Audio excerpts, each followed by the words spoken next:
Hello guys, magandang hapon once again. No? Dito ulit tayo sa ating araw-araw na gawain. Panibagong araw, panibagong hapon, panibagong vlog na naman ang gagawin natin. Guys, today is napaka-rainy days, no? Rainy day, maulan, no? Kasi may bagyo, no? Mayroon na naman daw pumasok na bagyo. Okay? So, wala tayong magagawa. Ganun talaga ang system ng ating kalikasan. Okay, pag inano siya nagsawa sa init, uulan naman. so yun guys, no? Shoutout nga pala sa ating mga sulit ka-wanderers. Hi! Ating mga sulit ka-wanderers dyan all over the world. Okay? Shoutout sa inyong lahat. Ang ating mga OFWs, ang ating mga tunay na mga bayani. Shoutout sa inyong lahat guys. No? Ingat kayo palagi. No? Huwag kayong mabahala naman dito sa kalalagayan namin dito sa Pinas. Dahil okay naman, wala namang gaanong malalakas na mga hangin. Pero siyempre, panalangin siguro din natin na sana wag naman, no? Dahil naghihirap na nga ating bansa, titirahin pa tayo ng mga ganitong mga dilubyo. So lalo na, no? Rumararim. Tawag doon. So yun. Meron pa guys, yung dito ang ating mga kaibigan, no? Ating mga kaibigan dito sa Pilipinas. Sa Mindanao, sila Billy Kid, sila Gloria, no? Mga Almidas family nga pala. Ariel, no? Engineer Ariel. Hindi naman pa ginawa ni Ariel. Engineer natay, no? So, yun. Dibali, abogasiyan naman tayo. Joke lang. Ang ating kaibigan dyan, si classmate ko, no? Close friend. Nadali na naman kami ng isang lipad. Tol, nadali tayo, no? Sinsya ka na. Sa paliwanag nila, pinaliwanag ko rin din namin na nag-join ka, no? So, bale, mga pagkakataon na nagsayang din tayo ng mabuti, kaunting pera lang. Okay? Kaunting pera lang yan. Gusto ka, tol, no? Engineer Sim, so ganyan. Ang family, no? Ay sa inyong lahat, okay? Diyan sa Rizal. So yun. And then, Ugan niya family. Kumusta kayong lahat yan? Dida Rawis, kumusta? Baha-baha na naman siguro dyan, no? Rayaya Taringaya, kumusta kayo? Dida, no? Rawis. Okay. Sila Sims, Pastor Sims Castos, no? Tuloy-tuloy lang bro. Tuloy-tuloy lang Brad sa pananampalataya, no? Hanggang sa pagdating ng ating Panginoon. But naamoy-amoy na natin, smell malapit na. Okay, so, kunting tiyaga lang. Huwag kapit ng kapit lang, no? Sa pananampalataya. At makakamtan din natin ang mga minimitsi natin sa buhay. Okay? Pa, yan sa Samar, no? Shout out tayo lahat dito sa Samar. Yan rasa ng mga ilawon ngayon dito. Ano dito, mga Samar no, mga mauran gap. Dito Tacloban, no? Ang mga Lasi family, hay. Ang mga pagumangkin nila, sila Junald, sila Janjan, sila Jun, sila Inday, Juban, no? Kamusta? Shout out sa inyo lahat doy. Dito Tacloban, okay? And then pagpunta natin hakuan, tanawan ada ng mga Jesus family naman, aking may beloved sister, no? Josephine family. Robert, shout out sa inyong lahat da. Ito pa, dinakuan daha um, sama no katbalugan o paigip nga kulok na yung atanong dagat gabi nagad. Okay. So ano pa sa amin okay. So ano atong pipinturahan yan na kay mauran man kaya guys ang ating bansa lubog na kailan maglimas na tayo. Okay? So prayer, iangat natin ating bansa sa pamamagitan ng panalangin, no? Tayo magsawa manalangin sa ating Panginoon para at least maibsan yung mga nangyayaring kabuktutan, no? Mga kabalagan na nangyayari sa ating bansa. Marami na hindi maipaliwanag, no? So yun, pero isa lang ang yung protect natin ang ating Vice President kasi nga pinagplanuhan talaga, no? Ang ating Vice President hindi talaga titigilan yan hangga't hindi and then panalangin natin ang ating former President naman si Pangulong Duterte na sana ma-achieve niya magkaroon ng ang kanyang pangangatawan, no? Health niya ay kahit medyo may problema kailangan namang maanuhan niya, lampasan yung mga pagsubok sa buhay. Okay. Masakit dahil nang una nagserbisyo yung tao, no, sa ating bansa sa Pilipinas. Okay. Ano mga programa na ginawa na ayon naman yon sa kagustuhan ng karamihan. Okay?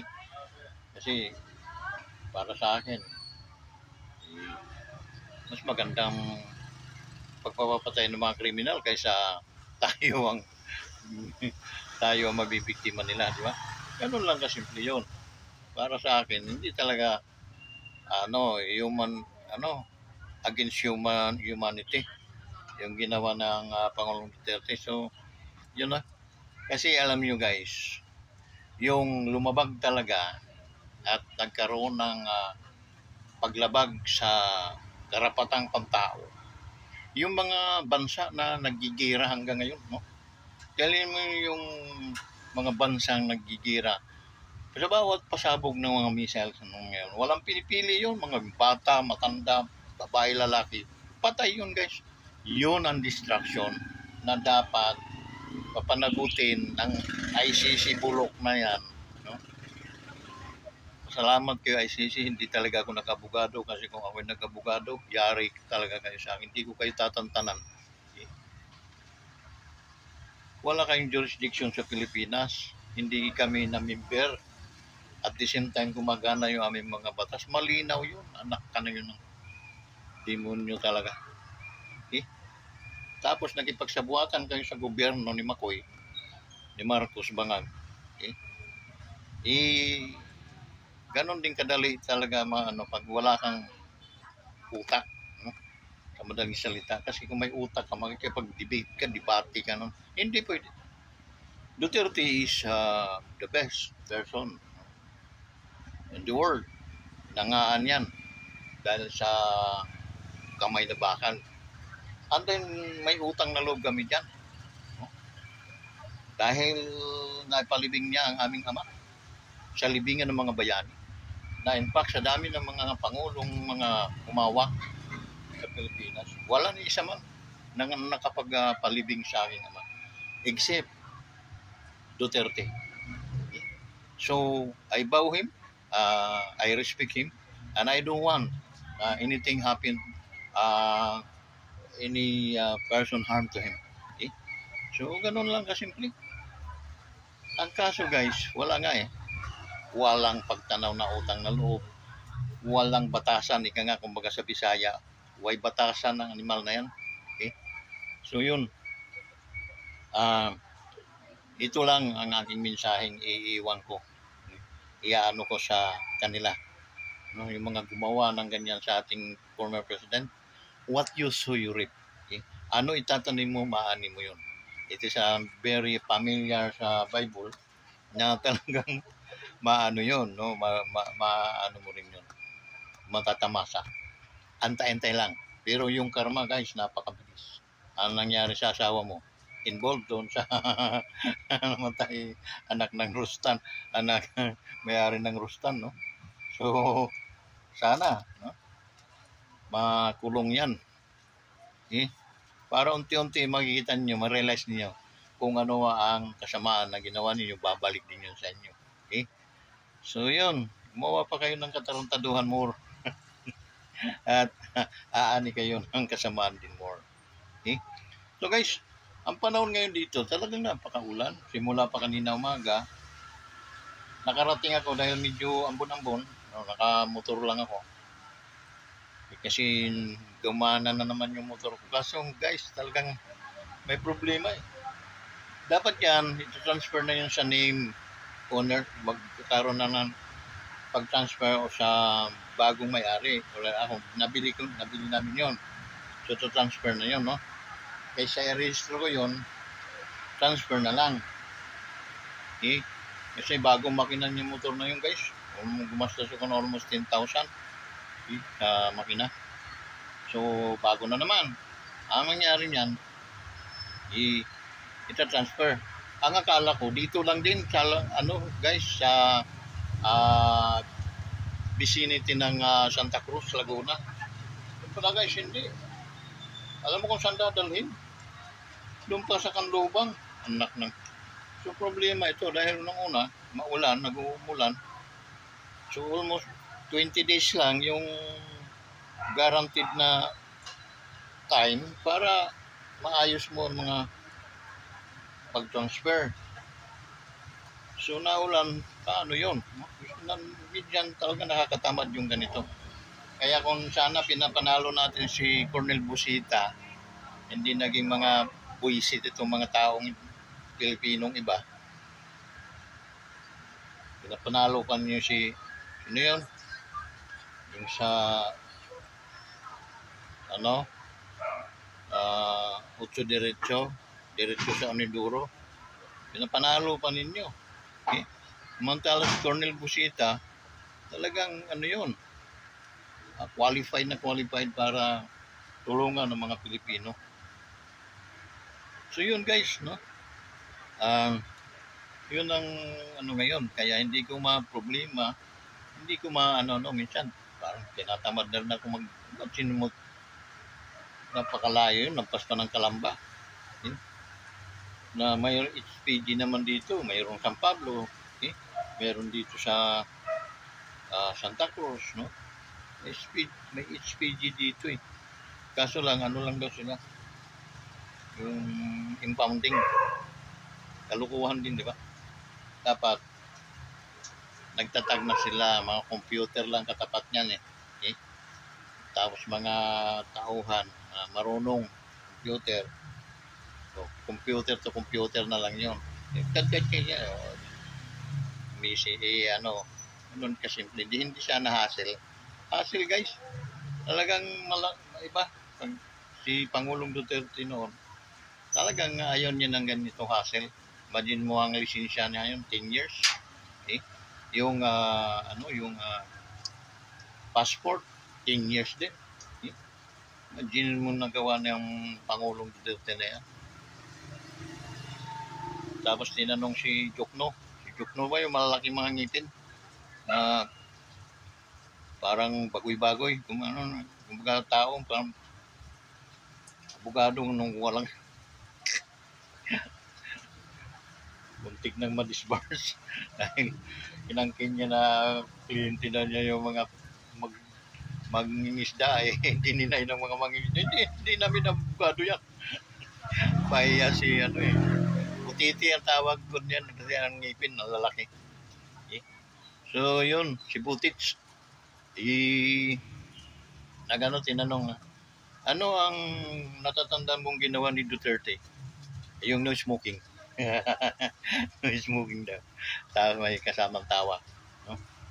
So, doon mo makikita na itong mga taong ito, mga matatalino, pero nagano sila, yung parang denial yung kanilang mga utak. Mabuti na lang tayo guys. Ano tayo? Yung neutral, no? Neutral. Pero, to be honest, maganda yung pamamalakad ni Pangulong Duterte before. Hindi nga lang nakayanan yung dahil 6 years lang, no?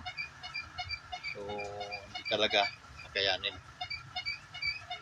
So, ang sana, sana kung mga 12 years, no? Dalawang term. So, that's why, in 2028, iboton nyo sino yung tatakbo? Parang nag-ano ito si Reza Anti-Virus. Virus sa ating lipunan. So, yan. Pag hindi nyo in-shoot siya, inuduro yan. Yung shoot na ninyo si inuduro niya. Pati mga kasamahan niyan. Walang magandang ginawa yan sa ating bansa. So, puro kontrobersyal. No? Yan, mga yan, dating mga nagtatakbo yan sa kalansanganan. Sawa na siguro. Yun. So, ganun lang kasimple. No? Ano pa? So, wala tayong babarukbukin ngayon masyado, no? Dahil walang Sabado na ngayon, no? Wala namang mangyayari yun kung banata ng banata natin dahil mga na yun eh. Ang tawag noon, mga sanay na. Wala ko sanay ng mga budhi. So, guys, ang ating gagawin guys, itong ating panahon, paano nakikisabay sa nangyayari sa ating bansa. Okay? Ating bansa maraming mga kababalaghan. Okay? Kala ko modern world na tayo. Pero marami pa rin mga kababalaghan na mga nangyayari. Okay? Yung budget, blanco, pinapasa nila sa Senado, yung mga representative nito. Dadalhin sa Pangulo ng Pilipinas, pipirmahan naman ng Pangulong Pilipinas, sasabihin, kumpleto eh. Wala naman akong pinirmahan na blanco. Nadinggoy na ako, presidente, pubot ulo ko mga nyo. Gulong yan, kalsada mga ulo. Bakit? Tinatarantado nyo ang presidente. Okay?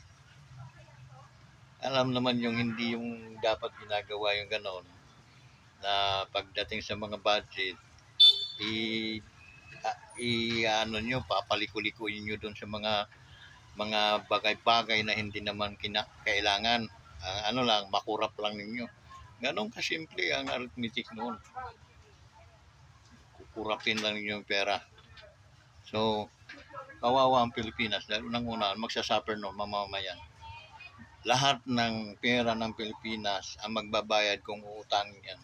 Itong mga kabataan at hanggang sa mga senior citizen. Ikaw ay tunay na Pilipino, nagbabayad ka ng buwis, yun, pambayad. Okay? So, hindi pa inaanak yung inyong mga apo, kapwa-apuhan, may mga utang na sila. Okay? So, may babalak na naman mag-umutang ng 1.8 trillion ata, something like that, no? Balak na naman. Wala namang naitatayong gusali o hospital o airport, wala naman, no? So, kalsada, mga highways, tulay, wala eh. Where our money goes, no? Saan napunta yung pera ng Pilipinas? Or Diyos do Santo. Okay? Napaka hirap isipin. Mga guys, ang ating mga OFWs, nangabuktot-buktot na yun sila. Kasi sila yung bumaback up, no, sa pagpaunlad para hindi mahalatang bagsak ang Pilipinas sa economic natin, no, sa ekonomiya natin. Kaya tinatawag yun silang mga living hero because yung kanilang mga remittance, napapakinabangan yun ng ating bansa. Okay? So, ganun ka-simple. Kaya, dapat ang mga OFWs, taas no, guys. Taas no kayo. Dapat kayo ay hindi yung basta-basta lang kayo ay mga OFWs, katulong ika nga, no? And kayo ang pinaka importanteng tao sa ating bansa. Without OFWs, lagapok na tayo. Okay? Lahat ng mga natin, wala ng function. So, ano mangyayari? It is cause a civil war. Okay? Bakit? Magugutom na yung mga mahihirap, mag-aalsa na yun sila. Sino ang kanilang aawayin? Yung mga mayayaman. Pag-aagawan nila ng mga pagkain ngayon. Iyon ang kiyos, no? Iyon ang pinaka masama. Okay? So, anong gagawin natin? Except ang manalangin. Dahil yun lang ang pag-asa natin na there's walang ibang kapangyarihan na mananaig sa kapangyarihan ng Diyos. That's the reason why huwag po kayong humiwalay sa ating Panginoon. In everything you do, give thanks unto the Lord because God is good all the time. Okay? Hindi sinabing ang God good lang ngayon. God is good lang bukas. He is good all the time. So in every bago tayo matulog, give Him thanks. Salamat Panginoon at ako'y mamamahinga. Temporaring mamamahinga sa gabing ito na mayroong pagtitiwala sa iyong kapangyarihan. Paggising sa umaga, salamat Panginoon na makikita ko naman ang haring araw. Salamat na naingatan mo ang aming mga gabi. Ganon. Because He is worthy to praise. Ano magkano sa trago po? 150 share. Magkano po? 150. Sa kilo? Opo. Hindi, sa kilo lang. Sa kilo? Matamis siya, kuya? Oo ma'am, kulang yan, pula. Ilang piraso ko yun? Mga 3 sir. O, sige, pwede na yan. Magkano bukado? Ma'am, 75. Sir, ikaw na pumili sir. So, wala mga hilog na to, pwede na yan ha? Oo.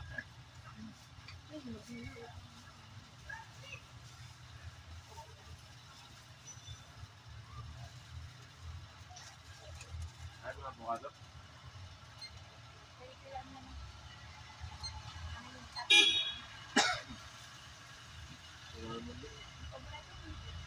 Para 1.5 sir. Ha? Isa't kalahati. Dalawa lang, kuya. Dalawa lang, baka hindi rin kasi makakanig eh, friends. Bili na lang tayo Ayan, ulit pag ano. kilo 160 sir.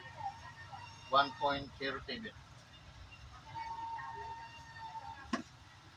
Okay na ba, kuya?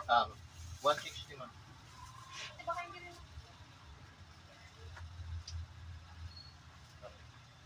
Thank you.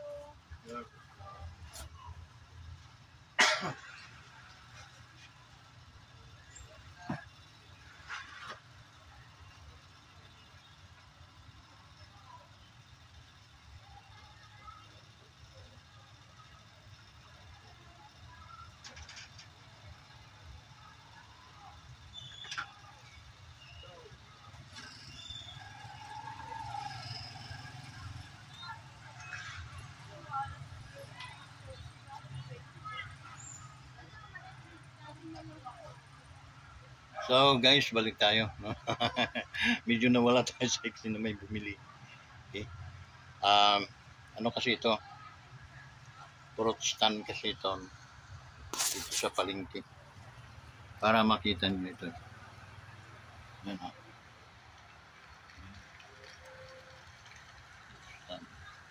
Tapos pag tagos mo rito, rice naman siya. sa mga lamig.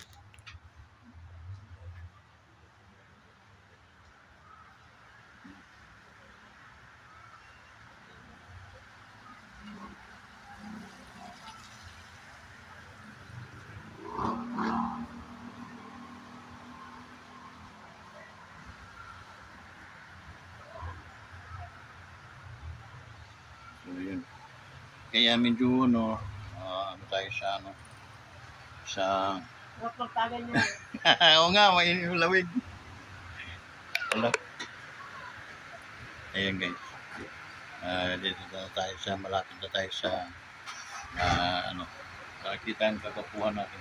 Guys, yung maulan Ayan Yun ang sitwasyon ngayon dito. So sa ating mga ka-wanderers, ano lang tayo, kalma lang. Dahil napakabait ng Lord sa buhay natin. Hindi tayo kayang pabayaan. Dahil in John 3:16, it says that for God so loved the world that He gave His only Son, that whosoever believe in Him should not perish, but have an everlasting life. There is always a value. Every things na ginagawa natin, there is always a value. Mayroong kapalit. So, saan tayo? Yun lang naman talaga ang pag-asa natin, ang ating Panginoon. Okay? If God nasa atin, wala pong may kakayahan na sinuman na pwedeng pumuksa sa atin. Okay? So, maraming salamat guys sa ating sa hapong ito. Naway nakatulong na naman ang inyong kaibigan, si Ka-Wanderers. At doon mo naman, ako hihingi sa inyo ng lambing na sa mga hindi pa nakapag-subscribe, please subscribe to our YouTube channel. Malay nyo, ako ay mamonetize at kumita naman ako bago mag-Pasko. Malaking tulong si Ka-Wanderers doon sa mga taong nangangailangan. Please, baka ninyo ang ating mga gawain. So, gawain na ang katapat lang noon ay mag-subscribe. Kunin niyo yung mga cellphone ng yung mga kaibigan, scroll, hanapin si Ka-Wanderers sa YouTube, and then i-likes and share. And then, syempre, subscribe. So hanggang dito na lang. Maraming salamat po sa inyong lahat. Kaya ngayon ay maulan. Si Commander ay nakain ng ramin-ramin. Kasama yung mga kasamahan namin nila. So, ganun na lang guys. See you soon. Ating mga OFWs. Take care. Bye-bye.